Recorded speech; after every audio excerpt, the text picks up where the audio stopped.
December 18th, 1944. Awil, Belgium. A jeep with 3 men in American uniforms pulled up to a roadblock on the road south of Liège. MPS stopped them. Routine check. The 3 men's papers looked correct. Their uniforms looked right. Then one of the MPs noticed the jeep's paint. American jeeps were painted olive drab. This one was slightly off, a German shade of green, close but not quite right, visible in certain light. They were pulled out, searched. German dog tags under the American ones, German pistols in the footwell, and in a hidden compartment under the rear seat, a hand-drawn map with a route marked in red, leading from the Belgian front all the way to Versailles, to Supreme Headquarters, to Eisenhower. Within hours, the 3 men, Unteroffizier Manfred Pernas, Oberfähnrich Günther Billing, and Gefreiter Wilhelm Schmidt, were in a CIC interrogation room. What Schmidt said next would lock down Eisenhower's headquarters, paralyze Allied command for 2 weeks, and ultimately do more damage than any bomb Skorzeny's men ever placed. He told them the truth as he understood it. They were there to kill Eisenhower. To understand what happened at that roadblock, you need to start 6 weeks earlier, in October 1944, at Hitler's headquarters at Rastenburg, East Prussia. Germany was losing. The Western Front had collapsed after Normandy. The Soviets were pressing from the east. Hitler needed something that would break the Allied momentum, split the American and British armies, and buy time. He summoned Otto Skorzeny. Skorzeny was 6 feet 4 inches, with a 15-centimeter dueling scar running from his left eye to his jaw. He had rescued Mussolini from a mountain prison in 1943 by landing a glider on a cliff face. He had kidnapped the Hungarian regent's son to prevent Hungary from defecting. He was, by any measure, the most operationally effective commando in the German military. Hitler gave him 2 missions simultaneously. The first was conventional. Command Panzer Brigade 150, a full armored unit disguised with American equipment and markings, tasked with seizing Meuse River bridges ahead of the main offensive. The second was barely spoken aloud. A small unit, Einheit Stielau, fewer than 150 men, the best English speakers Skorzeny could find, would infiltrate American lines in captured jeeps wearing American uniforms. Their orders were disruption. Cut communication lines, reverse road signs, issue false orders, spread confusion. Killing Eisenhower was not in the written orders, but Skorzeny let the rumor breathe. Training began at Grafenwöhr in November 1944. Finding men who could actually pass as Americans proved nearly impossible. Skorzeny needed soldiers who could navigate an American checkpoint, accent, slang, body language, cultural references, under pressure. Of the roughly 600 men assembled, fewer than 10 spoke genuinely fluent English. The rest had learned from textbooks, from POW interviews, from listening to American radio broadcasts. One soldier ordered petrol at a gas pump manned by American GIs and nearly blew his cover on the spot. Another, when asked the capital of Illinois, answered, Chicago. The unit's English was good enough for a distance. It was not good enough for a conversation. But in the chaos of a German offensive breaking through the Ardennes in winter, with roads clogged with retreating units, communications cut, commanders not knowing where their own lines were, it didn't need to be. It only needed to be good enough for a moment. December 16th, 1944. The offensive began before dawn. 200,000 German soldiers hit American lines across an 80-mile front in the Ardennes. The American units in their path, thin, spread out, not expecting an attack through terrain considered impassable in winter, broke. Within 24 hours, the front had collapsed in multiple places. In that chaos, Einheitsstielau slipped through. Small teams in American jeeps, driving in the dark, using the confusion to move past checkpoints before anyone thought to check papers properly.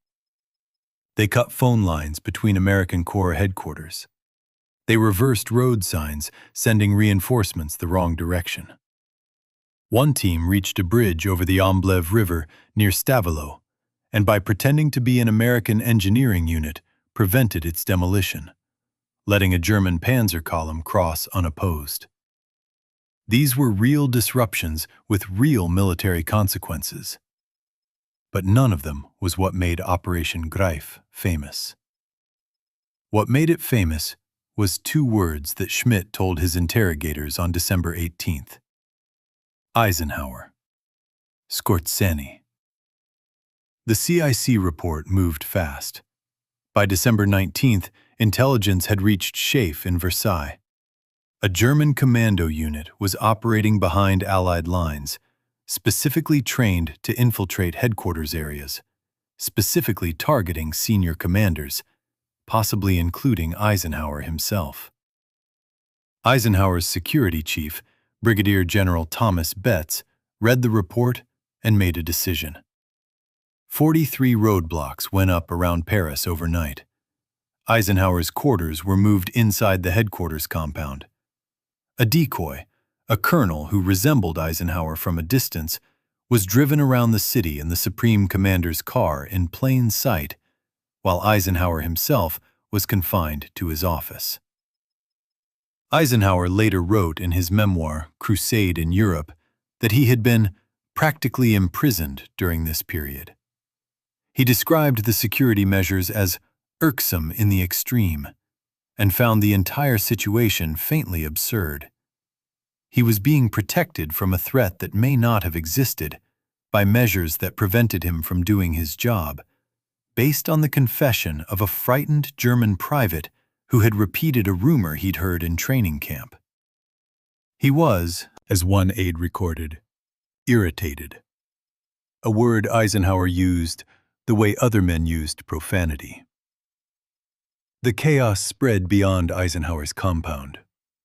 The rumor hit American checkpoints across the entire front. And suddenly, every soldier in American uniform was a potential German commando. Omar Bradley, commanding general of 12th Army Group, was stopped at multiple checkpoints and subjected to interrogations about American popular culture. He failed a question about the capital of Illinois. He named Betty Grable's latest husband correctly. The MP thought the answer was wrong. He was detained twice in a single day. Field Marshal Bernard Montgomery, the British commander now in charge of the northern sector, refused to show his ID at a Belgian roadblock. The MP, following protocols implemented because of Skorzeny, had the tires of Montgomery's car shot out. Montgomery was then dragged into a barn and held at gunpoint until a senior officer arrived to confirm his identity. He was, by all accounts, furious. He threatened courts-martial for everyone involved. He demanded to know why no one recognized him. The answer, which no one said out loud, was that the protocols didn't allow for recognition, only verification. Bradley described the situation with characteristic bluntness in his memoir, A Soldier's Story. 500,000 GIs were playing cat and mouse with each other every time they met. That is an exact quote. And it captures what Skorzeny's operation, or more precisely, the rumor of Skorzeny's operation, had achieved. The assassination threat itself was almost certainly inflated beyond anything that had actually been planned. Skorzeny denied post-war, in interviews and his memoirs, that he had ever intended to kill Eisenhower. He maintained that the mission was disruption, not assassination. That the rumors had spread without his authorization and taken on a life of their own. The New York Times in May 1945 called the assassination plot a great hoax to spur morale. The CIC's own post-war analysis concluded that Schultz, the commando leader who provided the most detailed description of the Eisenhower plot, had been repeating what he believed to be true, based on rumors within the unit, not confirmed operational orders. Whether a real assassination was planned or not, the effect was the same. For 2 weeks, Allied command operated in a state of siege, all because Skorzeny had allowed his own men to believe the mission was bigger than it was. The 3 men captured at Ivale were tried by military commission. The charge was straightforward: operating behind enemy lines while wearing the uniform of a hostile power. Under the laws of war, the key question was whether they had engaged in combat while in disguise. They had not. Their mission was infiltration, not combat. Skorzeny had been explicit about this. German soldiers were to wear Allied uniforms only for infiltration and remove them before any fighting began. This distinction mattered legally, but the Commission found it insufficient. Pernas, Billing, and Schmidt were executed by firing squad on December 23, 1944, 1 week after the offensive began. 7 days from capture to execution. Schmidt was 22 years old. Skorzeny survived the war. He was wounded in Belgium in late December, the wound that may or may not have prevented him from personally carrying out whatever he had actually planned for Eisenhower. He surrendered to American forces in May 1945. He was tried at Dachau in 1947 on charges of violating the laws of war. His defense was unusual. British Special Operations executive officers testified on his behalf, confirming that they had operated in German uniforms behind enemy lines throughout the war. If British commandos in German uniforms were not war criminals, the tribunal concluded, then German commandos in American uniforms were not either. Skorzeny was acquitted. He escaped from an internment camp in 1948, assisted, according to later accounts, by former SS men wearing American military police uniforms. The irony of that detail requires no comment. What Operation Greif actually achieved was modest in purely military terms. Some road signs reversed, some communication lines cut, one bridge preserved, a handful of small disruptions across a front that had already collapsed anyway. What it achieved psychologically was something else entirely. 500,000 American soldiers stopped trusting each other. Their commanding generals were detained at their own checkpoints. The Supreme Commander was locked in his headquarters over Christmas. Allied command spent 2 weeks interrogating its own people.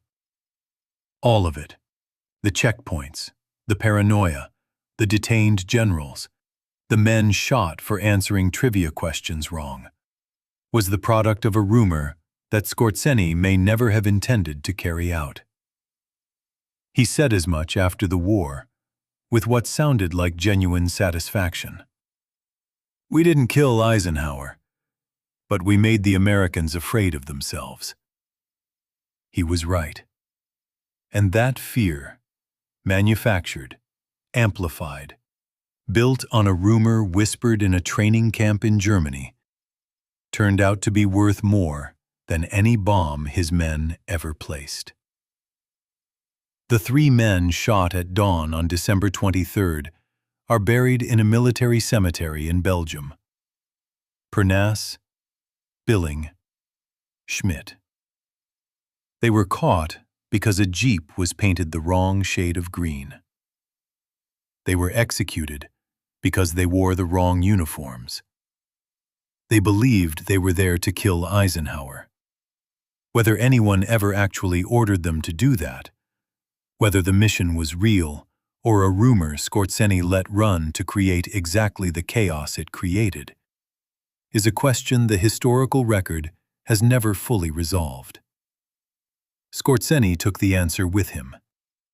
He died in Madrid in 1975, comfortable, unrepentant, and free.